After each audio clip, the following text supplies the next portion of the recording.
वहाँ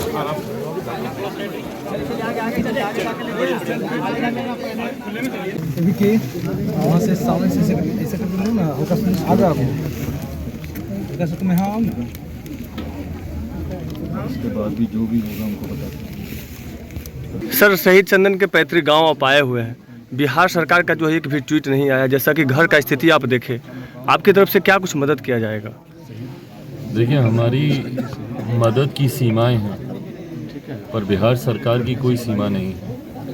हमारे प्रदेश से एक जवान देश की सुरक्षा के लिए शहीद होता है और उसके बाद उस जवान के बारे में हमारे प्रदेश की सरकार के द्वारा दो शब्द नहीं कहे जाते। ये यकीनन ना सिर्फ मनोबल को कमज़ोर करता है, बल्कि आपकी सोच को भी दर्शाता है उन जवानों के प्रति, उन सैनिकों के प्रति जो अपना पूरा जीवन और अपना सर्वोच्च निछावर करते हैं हमारी सुरक्षा के लिए, ताकि हम लोग चैन से नींद सो सकें। मेरे मुख्यमंत्री सुरक्षित हैं, क्योंकि सरहद पर जवान मौजूद हैं।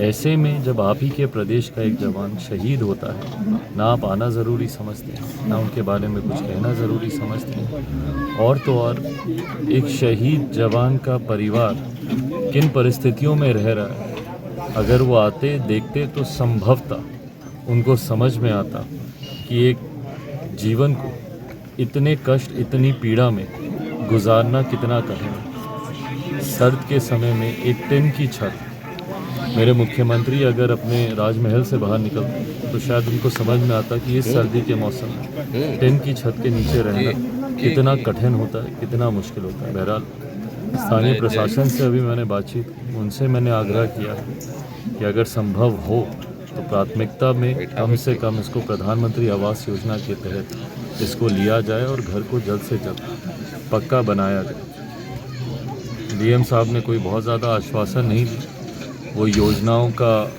बहाना बना रहे थे कि ऐसी कोई योजना नहीं। अगर एक शहीद के लिए भी आपको योजनाओं का ही इस्तेमाल करना हो तो ऐसे में जवान ने तो नहीं देखा था ना आपकी सुरक्षा के लिए कि मैं किस योजना के तहत सरहद पर जाऊं या ना जाऊं। उसके लिए, उसके परिवार के लिए, उसके जाने के बाद इस तरीके के तर्क देना मुझे नहीं लगता कि उचित है। बहरहाल राज्य सरकार से संपर्क साध कर मैं पुनः प्रयास करूंगा, अपनी तरफ से जितना बन पड़ेगा, आर्थिक हो या इस तरीके की घर के निर्माण को लेकर हर संभव मदद मैंने की भी है, आगे भी मैं करूंगा पार्टी की तरफ से। तो जैसा मैंने कहा, मेरी सीमाएं हैं।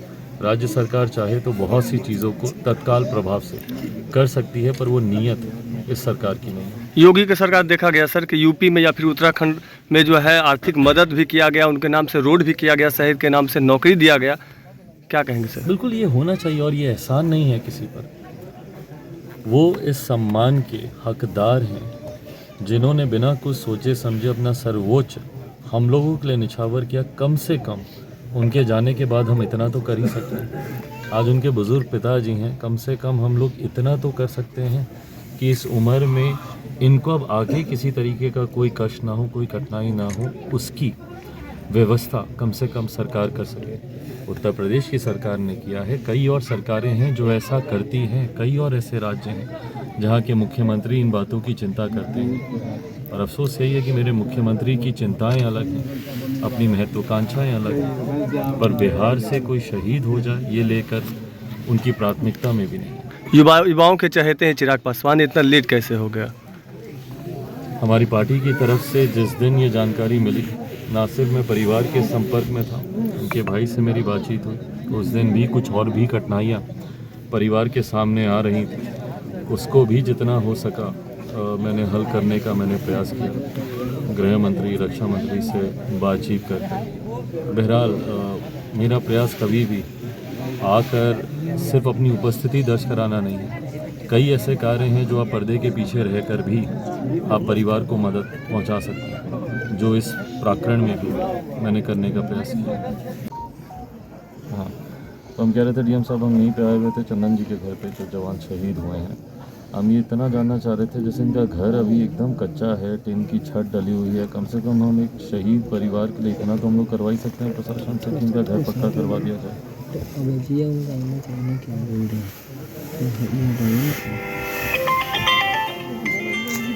हाँ,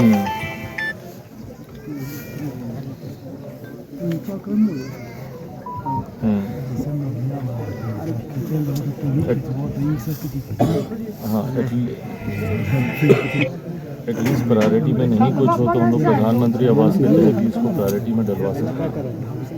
शहीद परिवार का घर है, इसको प्रायोरिटी में कम से कम हम लोग प्रधानमंत्री आवास में ही हम लोग डलवा सकते हैं। अच्छा आप देखिए, हम आपसे ये इसके ऊपर लिखिए, लेटर भी लिखिए, यहाँ पे भी लिखिए, मुख्यमंत्री को भी लिखिए। कितने लोगों को किया है? 8 लोगों पर FIR है, 8 लोगों पर FIR और 200 लोगों पर हो गया।